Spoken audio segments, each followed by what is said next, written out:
What's up, everybody? Welcome to the CanesInSight Daily Podcast, powered by Anijar and Levine Accident Attorneys.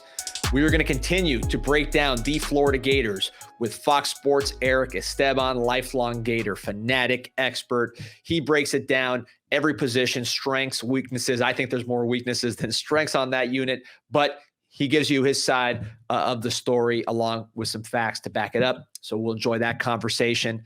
Also going to talk about some recent developments in terms of the NFL draft. Obviously, it's a long way away, but they're keeping an eye on some of our prospects, giving us a good gauge of the talent on the team. So we'll break down the Senior Bowl watch list, an article that came out about Sam Brown from a respected NFL draft evaluator, and we will break that all down.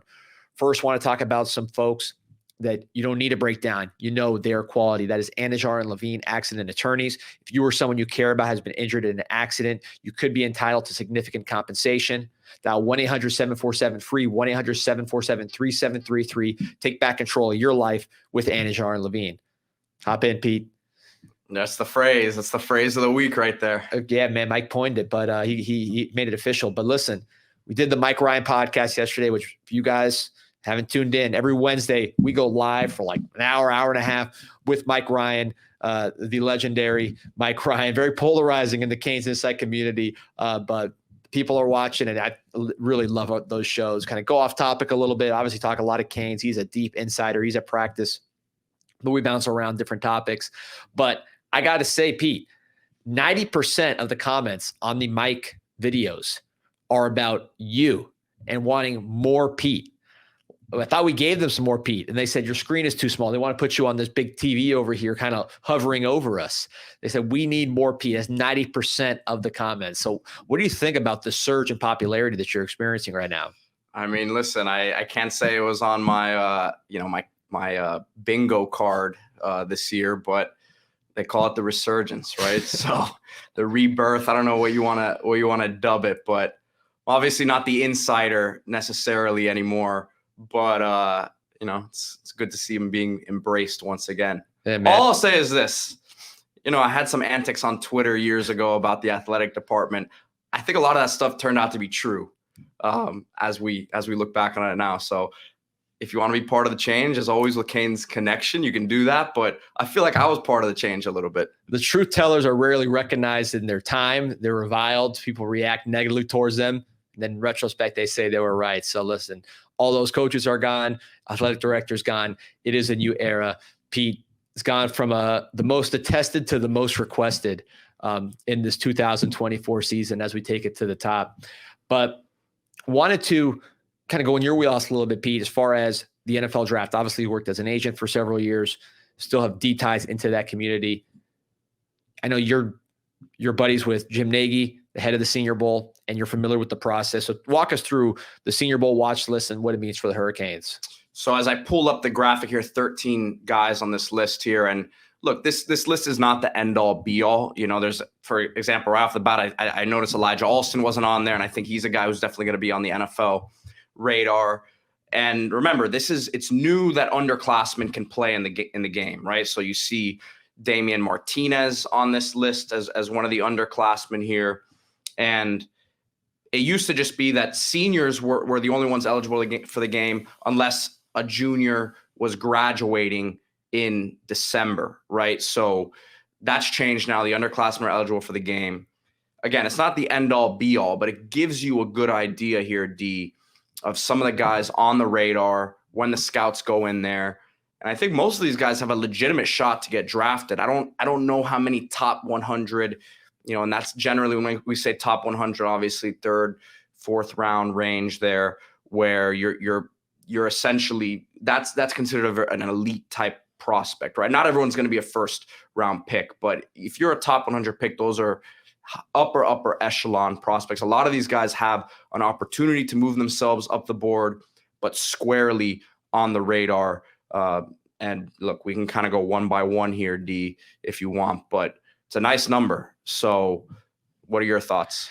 Omission-wise, two big ones to me. Just looking at some other guys that I see, even on this list. So you mentioned Elijah Alston. He's not on the list. Actually, three big omissions. Elijah Alston not on the list. Watching him in camp, the multiple things he can do. I think he's certainly someone to watch and is bigger than people think, more athletic than people think, and he was very productive last year. PFF's #1 rated pass rusher. I know PFF has his flaws, but look, every NFL team subscribes to PFF. It's not like it's just a fringe nerd thing anymore. This guy was the #1 pass rusher in the entire country, and he's got some tools and versatility. So I think Elijah Arroyo, who I always say to someone who would know, if I said the name, you would know who I'm talking about, said that Arroyo was the best player prospect on the team based on him watching him in practice. So I think I understand why he's not on this list because of the injuries. You've talked about it, but he's the kind of guy that let's say he has a good game against Florida or Florida State or whoever, Louisville, just a nice game tape on a big stage where he shows all the things he can do, stays healthy. He will rise up the boards very quickly and be, I think, a higher pick than some of the guys we've seen lately for the Canes. And a third guy who to me is really a huge omission is Ines Cooper. Ines Cooper, I had to check twice to make sure I wasn't missing him.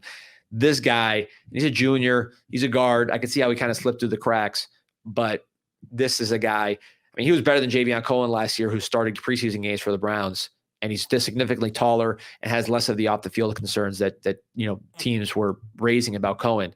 So I think Cooper, Arroyo, Alston, if those guys stay healthy, I think you'll see all three of those guys either next year or if Cooper comes back the following year getting drafted. If I had to guess, D, and obviously, again, they're allowed to play in the game now, but one of the reasons that the NFL, this is an NFL decision previously, was they didn't want to entice guys to come out by saying, hey, you can go play in the Senior Bowl. So I feel like these lists are still going to be heavily senior laden, right? I think Martinez was a no-brainer. Obviously, he's a running back. You get the stats. He has a lot of national recognition. So yes, I haven't exactly broken down other schools, but I'm going to guess that most of these lists, Senior Bowl lists, and the Shrine Game will come out with their stuff here soon. I'm guessing will still mostly be senior laden and kind of like really make them earn it, quote unquote, or that's what I'm thinking. But I agree with you. And S. Cooper might be as good of a prospect on this team right now for this next draft. So, and I'll throw another one out there. CJ Clark, the defensive tackle from North Carolina State, on signing day when he committed, right after he committed, I spoke to someone on the Miami staff who had spoken to scouts, and he said that Clark was draftable last year and he was trying to raise his grade. So NC State, you've seen those guys. Their defensive tackles tend to get drafted. They put out quite a few in the pros. Linemen in particular on both sides of the ball have been going pro from North Carolina State, so that's not something unusual. I know Clark tested well in high school. He was a 4'6" shuttle guy at 300 pounds. So he's another guy I think you would see. So look, 13 players on the watch list is a good number, but I think even then it will go up before it goes down as far as the players that would be in the mix to get drafted. And as we're talking about some of these future NFL assets right here, D, wanted to remind you guys that we're now partnered up with Asset Dash, the market-leading portfolio tracker and rewards program, where you can do everything from tracking your investments, earning rewards, and now buying over 1,000 different cryptocurrencies on Solana natively through the app. Asset Dash is giving away thousands of dollars a week through the app, and you earn additional coins when buying through the app. So make sure to download the app, check out the website, assetdash.com. And of course, you know that we have to come with a deal for you listeners out there of the Canes Insight podcast. Enter the code CANES, all caps, at sign up and upgrade to a premium Asset Dash Gold membership for life for free by entering that code CANES, all caps. This is a limited time offer only. Again, CANES, all caps. You can follow them as well on Twitter. And again, assetdash.com. If you invest in something, Asset Dash supports it. That's a sleek product. And by the way, great segue, Peter. You've been learning on those segues. Very nice job. Another asset to talk about, somebody who was on the Senior Bowl watch list that caught my eye because one of the most respected draft analysts, and you could talk more about this, Pete, Dane Brugler, who works for The Athletic, did his top 50. And the highest ranking Cane on that list was not Cam Ward, Damian Martinez, Rivers, anyone like that. It was Sam Brown. So that to me was very interesting.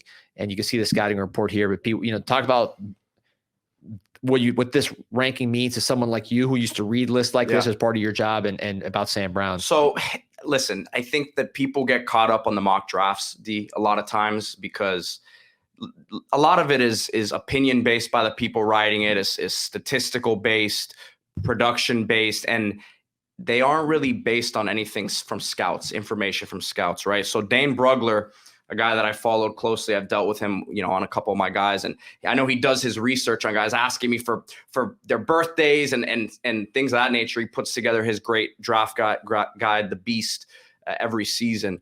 But from actual scouts that I've talked to, they've told me this guy is really one of the only ones that you should pay attention to, because he does his research with the scouts and he actually watches it as closely as an actual scout does. So he was always a guy that I put a lot more weight and stock into.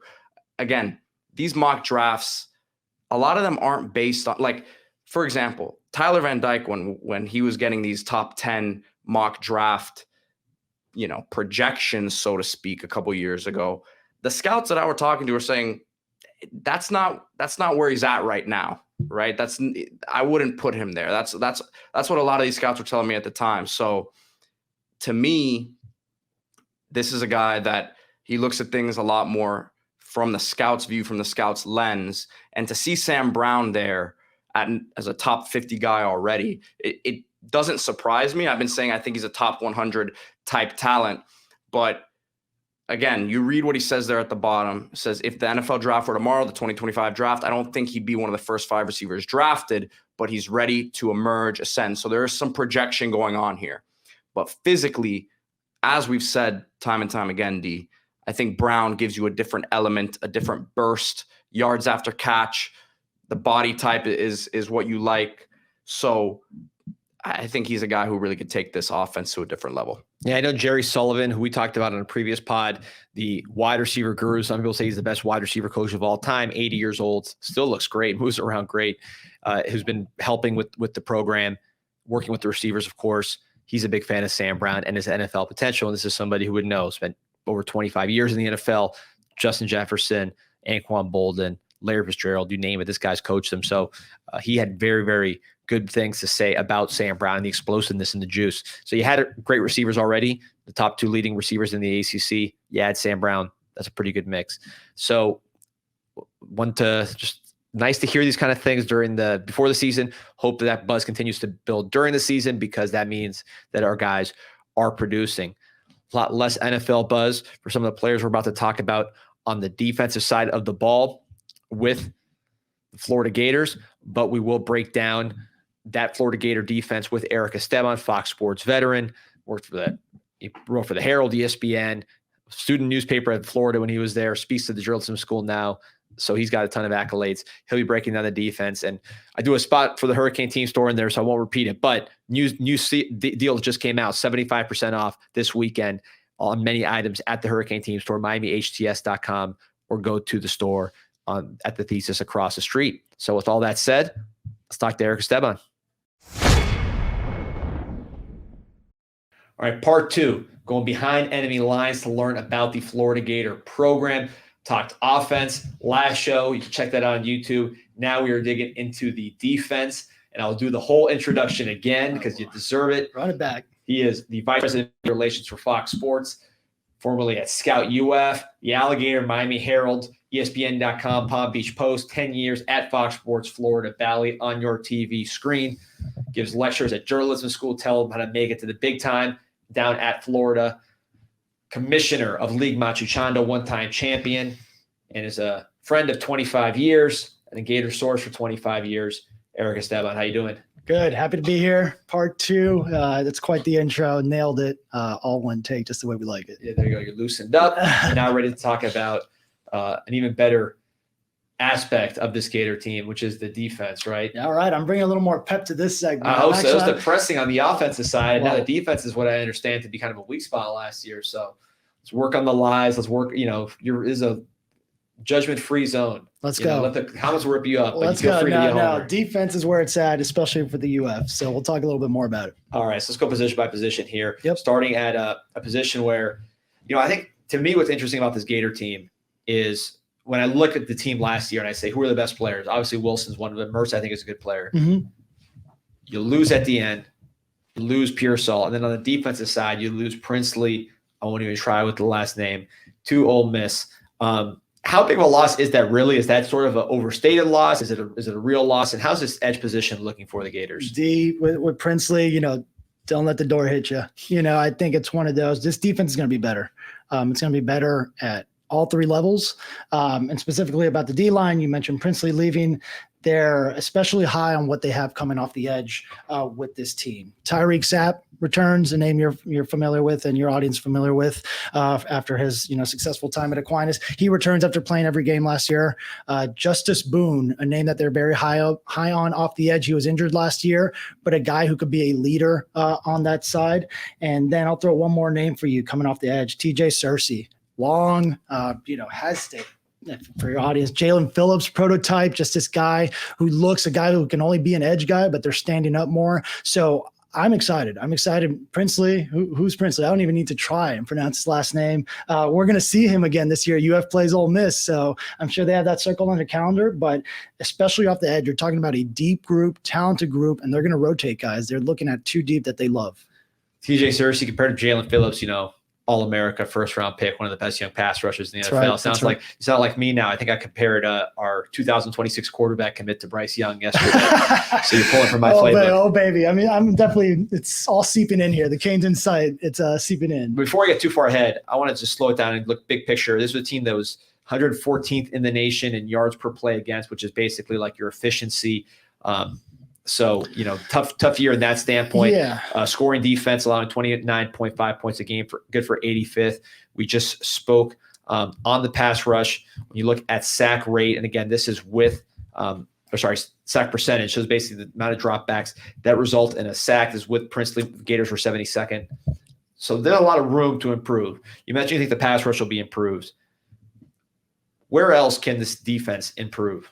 Again, for me, I'm going to go all three levels with you. I think that there's improvement at all three levels, and I don't think it's marginal either. I'll give you a top line. Again, on that D-line, having those guys, they bring in a Joey Slackman, who's a transfer, Cam Jackson and Caleb Banks, two returning guys at defensive tackle, Desmond Watson. Everyone loves Desmond in college football. He's back there. LJ McCray. Those 5 stars look different in those rooms. And finally, Florida's getting a few of them in there. He's a guy who's a true freshman. Again, the arrow is pointing up on that room, so I love that. The linebacker room, there's finally some bite in the linebackers. Shamar James come back. He's a clear-cut leader. He's the one who's going to be making all the calls out there.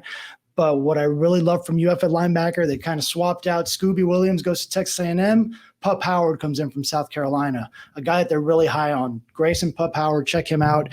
He's going to be starting for UF at linebacker alongside Shamar James. So I just love the makeup there. They might have two of the best freshman linebackers in America, Miles Graham and Aaron Childs. Again, two guys who are new to the team. But again, arrow pointing up on that group. And then the DB room and safeties, again, young, depth, experience. Jordan Castell returns as a safety. He played every safety snap as a freshman last year. He comes back as a true sophomore, ready to hold things down there. And they brought some guys to really help him out. So I love what they're doing across all the positions. You can ask me any more about them. The true freshman, you mentioned LJ McCray, you mentioned some 2 linebackers. Who's going to play on this defense as a true freshman that we should watch out for? Those guys are all going to play. I think that the way that UF plays and the way that Billy wants to get those guys, it's a rotation. They want those guys fresh. I mean, I think any D-line and any D-line coach wants that. So you're going to see up to 8 bodies rotating on the D-line, which means a lot of these guys are going to be fresh. There's not going to be any dead legs and sagging, which you saw out of UF a lot last year. So I think that gets remedied there, and that's really where it starts. To me, when I looked at the Gators last year on defense, the pass defense, you're talking about this is pass efficiency, yards per pass attempt, however you want to call this stat. To me, this is the most telling stat for defense in terms of catch-all when it's the pass defense. How many yards does the opponent throw for every time they pass? That incorporates incompletions and also the length of the completions. Florida, 8.5 yards per attempt allowed last year, good for 124th in the nation. Yeah. That's uncharacteristic for the Florida Gators that we've known for the past 24 years. They've been pretty good at this area pretty consistently with the defensive backfield. What went wrong for the Gators last year in the back end, and how can they fix it? What went wrong? I wouldn't say what went wrong. I think if we're being honest, it's the talent, it's the chips, right? I think that they just didn't have the talent and experience back there. It's been focus, a key part of Billy's rebuild with that secondary and what they've had going on there. You know, Jason Marshall, he's a name that your audience is familiar with. He's coming back as a senior. They're counting on him to play as a freshman. They want him, you know, he knows that this is a big year for him. So you have him entrenched there. But there was just a bunch of guys last year. Again, Jordan Castell is a true freshman playing at safety. You're sending this guy to Death Valley. He's playing against all these primo teams. Like, yeah, that's going to happen. You know, so that I think gets remedied this year. Ron Roberts is who Billy Napier tabbed to come in this year from Auburn to fix all this. He comes in alongside Austin Armstrong. So you have another mind, another schemer on that defense, in that defensive coaching room, that is hopefully going to bring that experience, you know, back to the Florida defense to get it back the way it was. Who's the best player on this defense? Best player on this defense. Healthy. I think it's Shamar. It's got to be Shamar James, middle linebacker. I think that he's the one who has the highest ceiling at that position. There's a lot of talent up front at the edge, like I mentioned there. But I think that that's where my first inclination is. It goes to Shamar James. This is the guy who's going to have the comms in his helmet. He's the one who's going to be barking it out. And he's the one that when he went down last year, the wheels really fell off the wagon. At that point, you know, you have the backup linebacker coming in. It's not the same. So defensive backs that could potentially make the NFL. Who are we looking at there? Because I know you guys have seen a lot, so you kind of know what that looks like. I mean, look, there's plenty of line to be told. It's on this DB room. I mean, I love the guys that they've brought in here. This is a position that they've really got some blue chippers and guys, just the way that the chips have fallen. Devon Moore, he's right now cornerback 2. He's a junior. He's a key, I think, to that secondary. If he's healthy, he's shown he could be one as good as anybody else out there. He hasn't been healthy, but they are expecting him to be out there at CB2 for them. Some other names I'm going to tell you that I love: Jakeem Jackson, Dijon Johnson. We got J-Rock, Jameer Grimsley there at the end of signing day. I mean, these are all elite athletic guys, you know, to be excited about at the cornerback position. And who knows, over the course of their development, they have the skill set if they can keep their head on straight and really get those reps. At Florida, I think that you could see Florida returning to DBU status sooner rather than later. You mentioned talent, and you're not overhauling the talent overnight. No, I wish. Was there physicality, speed, communication? I mean, what were the biggest problems facing the defense outside of just they need better players? No, it's every single thing that you mentioned. There were failures on that defense at every level last year, whether that's, you know, just the way the season played out, injuries, motivation from guys who may be looking, you know, elsewhere. The defense, just like I mentioned it, I said this word earlier, it sagged. It sagged as the season went on, and they just didn't have it, you know? So I think that this year you're coming in renewed, new guys, new energy, young guys. New Ron Roberts comes in again from Auburn to kind of retool things, get these guys to get their bite back, hit harder, you know, tackle, you know, all these things that needed to be started from scratch. They're doing those things. So I give credit to Napier, and I'm really excited to see it, you know, hopefully come together. Philosophically, what should we see differently with the Gators on defense from last year to this year? Philosophically, I think that really it's just the rotation that you're going to see up front. It's something that they wanted to do last year, and again, they just couldn't do it. You're going to see a lot of fresh guys up front, which should lead to a healthy 4-man attack up front, and that should hopefully lead everything. Last year, you didn't see, again, you brought up the numbers. There wasn't a ton of pressure from UF. The linebackers who blitzing wouldn't get there. There was none of that.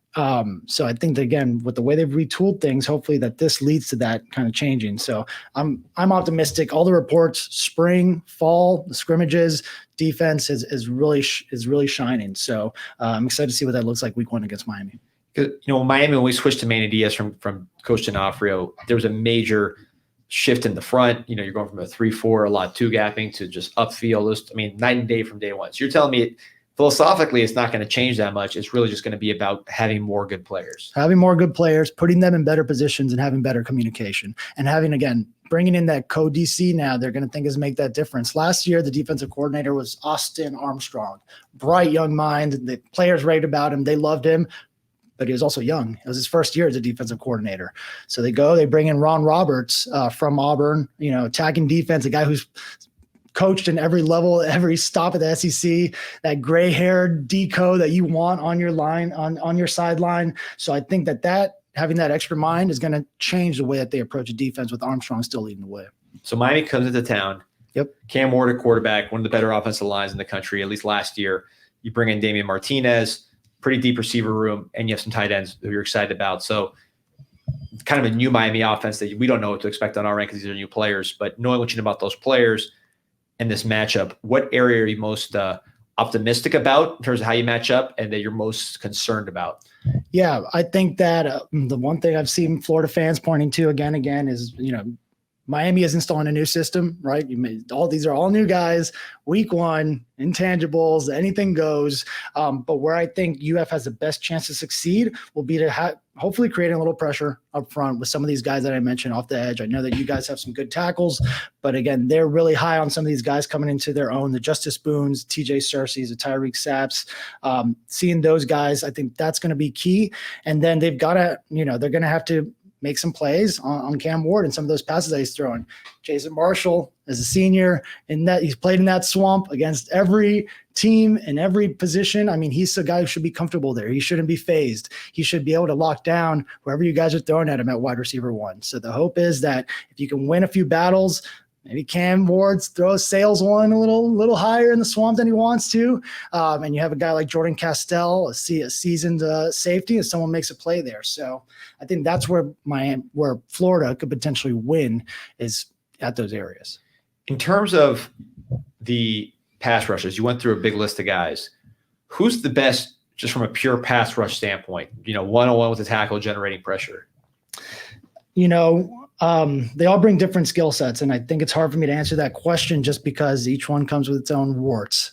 Tyreek Sapp, he's a little undersized for that position traditionally for what you want for a long end, but he played in every game last year. He was an impact guy. He made plays. You saw him flash in games, so you have him there. Justice Boone was hurt last year, but they rave about him. They can't stop talking about this guy as a leader off the edge who's going to play coming off his ACL injury. And then the Cersei's and McRae's, it's going to be hard to keep those guys off the field. I'm really excited to see, again, TJ Cersei coming off the edge and potentially making some plays. So those are 3 names that kind of jump out to me, especially off the edge. What type of team gave UF the most problems last year on offense? Oof, man. I'm saying which type of offense gave them the most problems? LSU, Jaden Daniels. Right, just pure talent there. Pure talent there, but I mean, the guy was slicing and dicing. I mean, he did that to a lot of teams, but he had no problem doing it to UF. I mean, again, the UF defense struggled so much last year that didn't matter if you were necessarily a pocket passer like Carson Beck, you're a mobile guy, you were getting yours. And I don't think that's going to be the case this year. I think that you look at the schedule, you look at the SEC, every team is going to have to come up. And I like what UF is going to be throwing out there this year against some of those opponents on defense way more than they were last year. Tackling. I'm assuming tackling was an issue when you have numbers like this. How is that going to improve, and where do you think it needs to improve the most as far as position or players? Yeah, it needed to improve at linebacker first and foremost. Last year I mentioned Shamar James goes down. It's just not fun, some of the things you were seeing there in terms of tackling. I think Billy mentioned that they had a scrimmage where they had 122 plays and there was maybe 20 missed tackles in 122 plays. I don't know what that charts out to, as long as it charts out to UF, making those tackles in games on week 1. But, they definitely need to improve there along with many other parts of that defense. And I think it's going to happen. In terms of the new additions, you mentioned Howard, Turner, Asa Turner, right, from the University of Washington. Yep. What are we looking at as far as new additions on this defense? Not high school kids, but transfers. Yeah, I think that, they looked at Jordan Castell and they said, we need to surround this young guy with a bunch of guys who have experience. And they went out and did exactly just that in the portal. Asa Turner comes in from Washington. I know you guys also plucked one from Washington in your secondary that I was keeping an eye on. But Asa's been everything that they've wanted to see from him out of practice. An established guy, started all 3 of Washington's postseason games last year in the secondary. So a guy who's going to come up, lay the lumber, be an experienced person for them. I think they're really excited to have him. And then the other guy that they went and got is DJ Douglas from Tulane, a little bit more of a free range guy, a guy who's sure tackler, which they didn't have at that other safety position. So I think those are the 2 names, especially in the secondary, Asa Turner and DJ Douglas. You're going to see those guys week 1, and they're expecting them to be impact guys. Is one of them going to be a nickel, or are they all three? You have three starting kind of safeties, or how does that play out? Those guys are more safeties. In nickel, you have more Sharif Denson and Aaron Gates playing more of a star position, that kind of Chauncey Gardner-Johnson role, stepping up there. But those guys have also had excellent camps, so I like what they're seeing out of them at the star position. I didn't even mention them when I mentioned the DBs earlier. So Aaron Gates, Sharif Denson, there's some talent there. But DJ Douglas, I'm really, really excited to see how he brings his surefire tackling, which you have sorely needed, to the defense this year. And you think all three of those guys will play? It's like a rotation, or like how? Okay. I think all three of those guys are going to play on the defense, whether it's a dime package, however they want to position it, and what the situation is. I think that all those guys, it's going to be hard to keep them off the field just because of the experience that they bring, and it being a week one setting.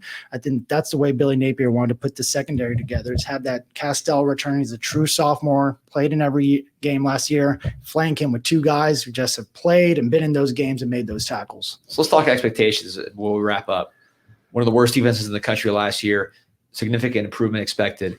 Are we talking about like a worst to first, a worst to the 70s, the worst to the middle of the pack, maybe 40s and 30s? Like, what kind of improvement do you foresee for this team? To the moon, baby. To the moon. No, I mean, look, why not? Why not these guys? I think that that they have they have a bunch of big guys on that D line. Caleb Banks, Cam Jackson, these are grown men. I mean, there's no shortage, I think, now of size, and I think that they've had the influx of talent that they needed. There's a youth movement going on in this defense that maybe it doesn't lead to a moonshot jump, but you mentioned the 124th ranking. There's nowhere to go from up here. And again, I'm bullish. I think the team is going to be really strong in defense, which UF needs. It needs, if they want to be competitive with the schedule in week one against SEC, it starts with this group here. So again, I think that they're going to bring it. Hey, Eric, appreciate you. Get back to Santiago. Thank you for taking your time with us. By the way, Miami Hurricane Team Store. If you are looking for apparel, Miami HTS.com. That is the Miami Hurricane Team Store in the Thesis. Just unbelievable selection of hats, Hawaiian shirts, orange flip-flops, you name it, they have it. Again, this is the official Miami Athletics store. So you're supporting the athletics department, supporting these great student athletes, and also getting the first of premium gear right when it comes out. You see it right here, just brand new stuff straight from the source at MiamiHTS.com, Miami Hurricane Team Store, right across the street from the University of Miami at the Thesis. E-Man, appreciate you. We'll be talking a lot. You got it, D. I'll see you in Gainesville.